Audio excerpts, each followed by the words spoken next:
xam nga rek bëggoon naa dugg mais amu woon temps loolu moo tax mais waa jooju noonu doon wax si affaire Mamour Diallo beeg yooyu noonu kër yu mu am Tivaouane xam nga ak Tivaouane sàcc ba fa nekk maire bu bees ba fa nekk sàcc yu mu fay sàcc yëpp tey jii nañ ko révélé. feebaru Iran beeg ak góor jigéen ya fa nekk yëpp nañ leen génne tey jii. xaaral sénégalais yi gaaw leen te gaaw leen ngeen woo seen mbokk yi ak sénégalais yi nga xam ne bëgg nañ déglu révélation xaaral sénégalais aimé vidéo bi vous êtes presque 2000 personnes sama gars yi ngir yàlla na ku nekk bés benn yoon ci bouton loxo bi ñu sécuriser direct bi parce que information yi dina yëngal Sénégal déglu leen ma bu baax du ay faux donc yéen ñëpp sécuriser leen direct bi déjà ñu préparer pour protéger wu contre attaque yi allo mon frère. Sénégalais yëpp a ngi lay déglu. parce que li fi jotoon a am bii pas Mamour Diallo kër gu mu am Tivaouane parce que lu tolloog 3 hectares la am Tivaouane. 3 hectares la fa am. 3 hectares la Mamour Diallo am Tivaouane. Mamour Diallo 3 hectares la am Tivaouane. waaw kër gi juste fu mu nekkee moo ngi nekkee si côté xarbu fu ñu denc Serigne Cheikh si kanam noonu soo jubalee si kaw mel ni kuy dem si cité yu bees cité mode yu bees yi. waaw Mamour Diallo juste këram si kaw télé bi la nekkee. waaw. kër gu ngand kër goo xamante ne nii soo ko xaymaa rek presque dina àgg 1 milliard lañ la mu fa def lépp. lim fa def yëpp dina mat 1 milliard de francs CFA. la mu fa def lépp soo calculer 1 milliard la. ndax am na beneen kër goo xamante ne nii si ginnaaw kër Mamour Diallo la nekkoon këru dal gàmmu la woon Mamour Diallo da kaa mujj a jënd kër ga rek lu mu toll presque lu tolloon na benn genre bayal bu yaatoo Mamour Diallo da kaa jënd noonu rek uniquement pour def fa waañ uniquement pour def fa waañ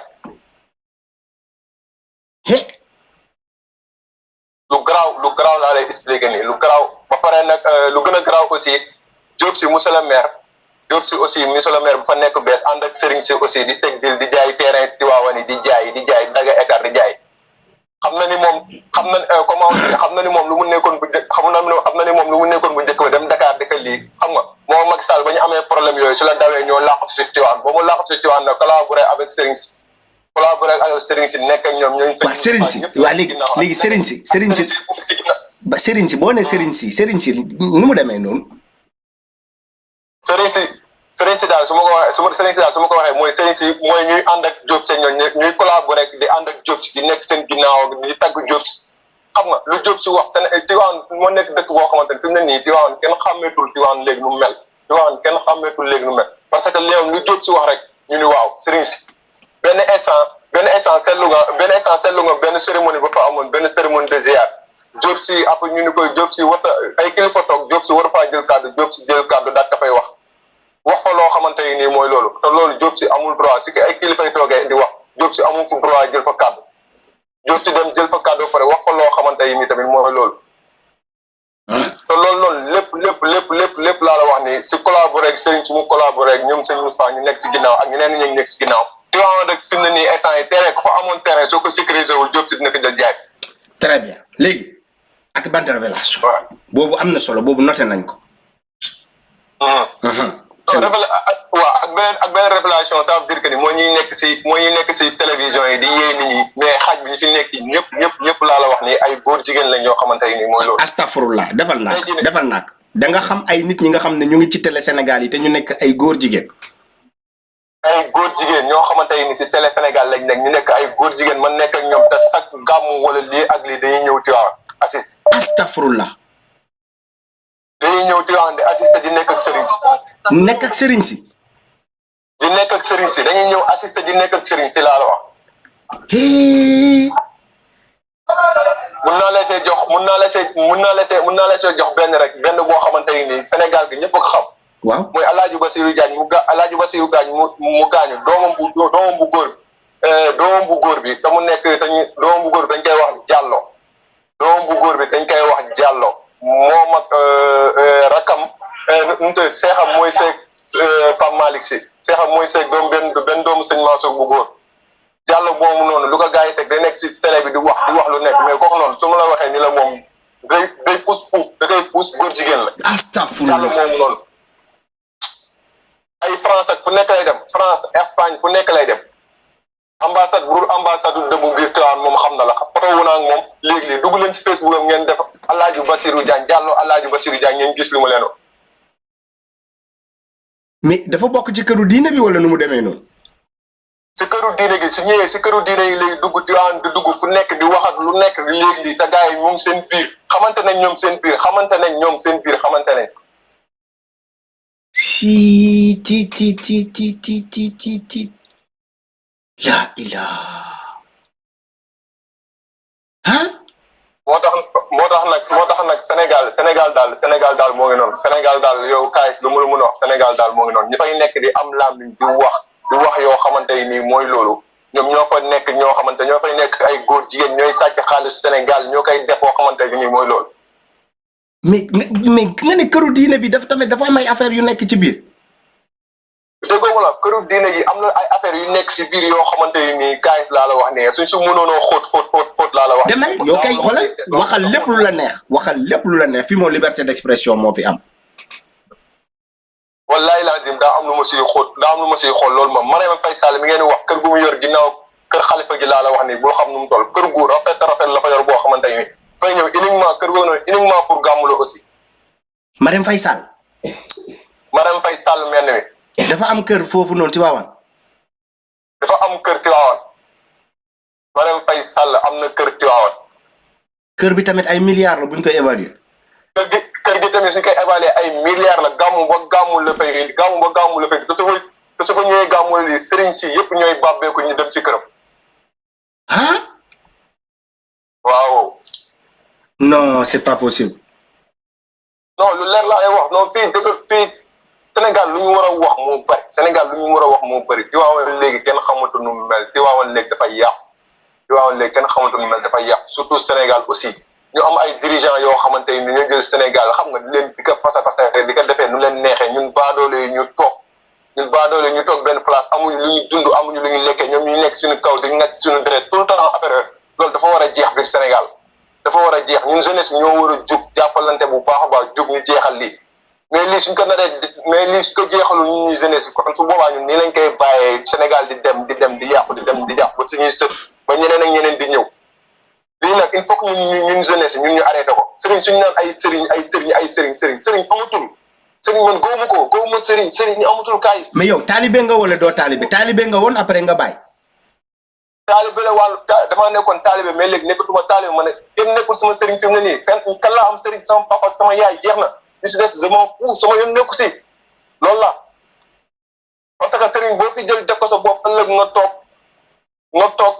toog laa la wax nii gis ko si leneen loo xamante ni da ngay ub sa gémmiñ. mais Iran Ndao gars yi nee nañ waxoon nga Iran Ndao lan moo xew ak Iran Ndao.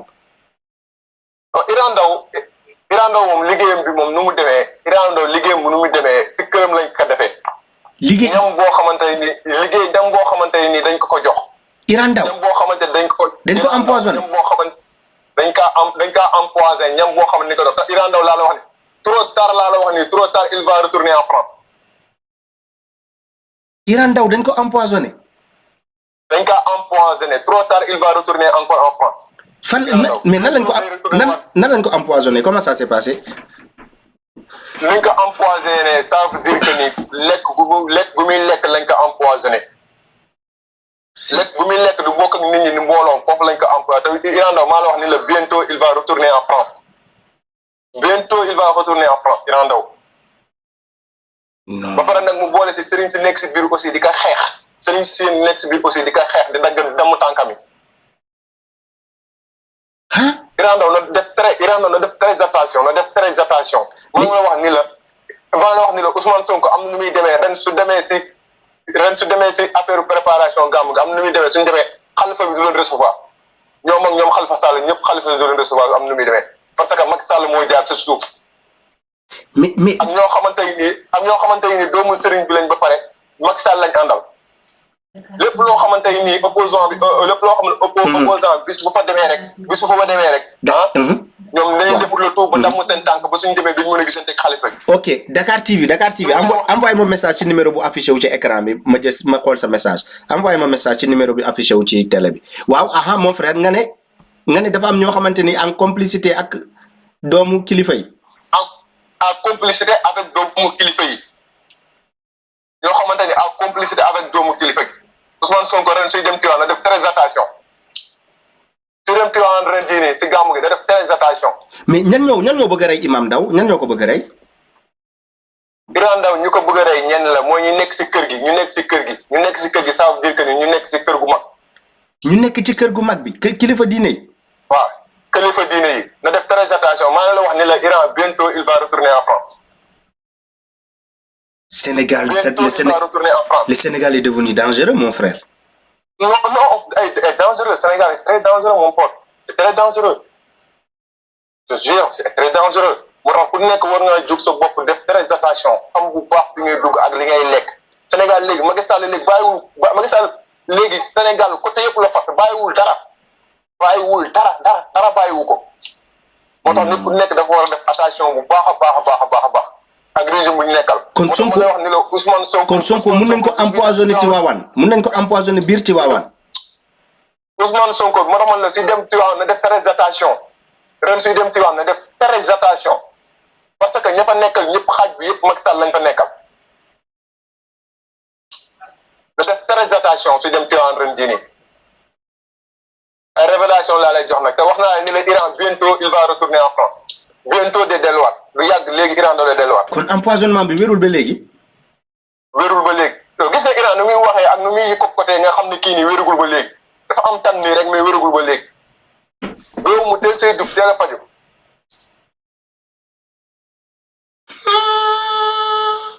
si numéro bi am na WhatsApp saa waay gars yi ci lañ may woowee nii Dakar TV numéro bi am na WhatsApp gars yi ci lañ may woowee nii.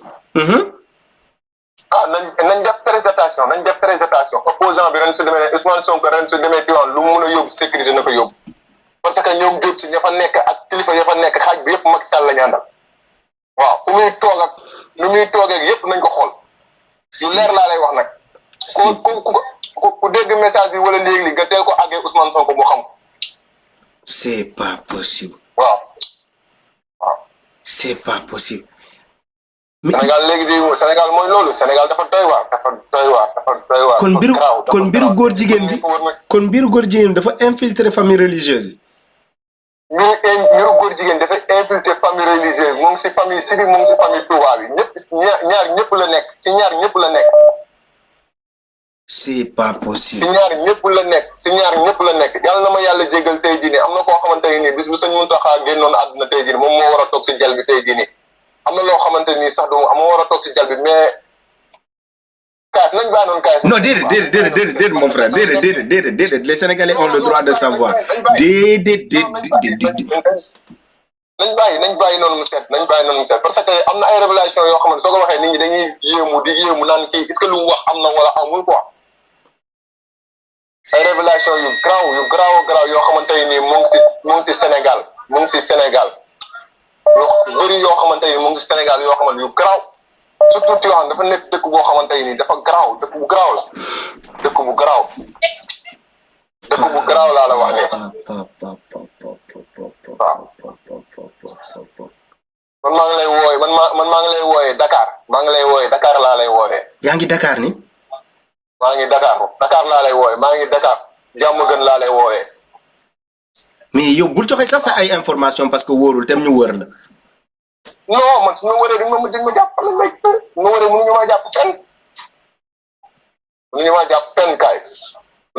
fenn Sénégal dafa doy waar léegi insécurité bu fa nekk dafa doy waar trop Diop si moom yow ngeen teel a jël si moom ay dossier wax ak moom Diop maire bi yow ngeen teel a jël ay dossier wax si moom parce que surtout Tivaouane mu ngi commencé di jeex Diop si ku fa amoon terrain tabaxoo ko wala Diop si day jël terrain bi jaay ko jox ko Serigne si. jox ko Serigne si.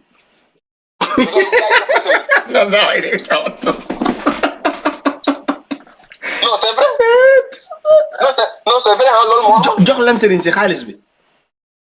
non day jaay terrain yi Serigne si dañuy ñëw soxla ay terrain mu jël terrain yi dagal leen ay bayal jox leen leen am tabaxal leen. moo tax doo seetlu Diop si lu ko neex lay def Tivaouane benn Serigne du ñemee ubbi làmmiñam di wax benn Serigne du wax yow loolu war nga ko seetlu sax. parce que Diop si fu mu leen jaar moo tax dafay ñëw wan leen xaalis jaay leen loo xamante ni mooy nax leen ba jël Tivaouane nag. très bien.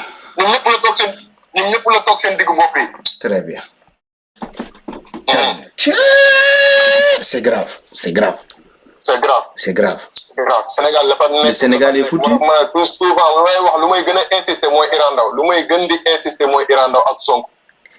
yow fan yii ñu ngi wax rek imam Ndao dee na ñu bëgg a rey imam Ndao tamit imam kii tamit. Iran Ndao tamit. Iran Ndao na def très attention na def très attention Sonko aussi maa ngi koy alerte nan ko bu demee Tivaouane na def très attention sécurité bu mu mun a yóbbu Tivaouane na ko yóbbu. c'est pas sécurité bu mu mun a yóbbu Tivaouane na ko yóbbu Tivaouane. bu mu fa nuyoo yu bëri bu mu fa lii te am na ñu demee ñoom ci ñooy xalifa bi leen recevoir. waaw. ok ñoom ñëpp si lobby Macky Sall lañ bokk ñoom ñëpp. kon këru diine yëpp Macky Sall daf ko infiltré këru diine yëpp. ah Touba moom xaw ma si lu bëri mais Tivaouane moom Macky Sall moom dafa infiltré kër diine yëpp. c'est pas possible. waaw. dafa garaaw gars. non mon frère vraiment sa révélation yi am na solo trop. bu fekkee am na yeneen yoo bëgg a balancer rek dóor ko mu daanu parce que fii nii. non am na yeneen yu mu bëgg a balancer ko dóoral. non nañ bàyyi noonu. mon frère dóor ko mu tàng léegi nii. nañ bàyyi noonu beneen yoon. bii wax bi la nii rek ak lancement bi nii rek beneen yoon su ñëwaatee dossier ñu indi mooy gën a garaaw foofu sax dañ la wax Mamour Diallo ñaata doom la am Tivaouane. Mamour Diallo lañ ko wax. Mamour Diallo dafa ëmbal. Mamour Diallo mel ni mi yéen nañ def en suivre rek ba samedi prochain. ja ilaha illallah. wala soo paree nga jël ma suuf moo wax la Mamour Diallo kan ak kan la ëmbal Tivaouane ngay xam. waaw kenn ak su ñëwee gàmmu tamit lan la fay def lépp dina leer. pendant période gàmmu bi. pendant période gàmmu gi période burdi yi.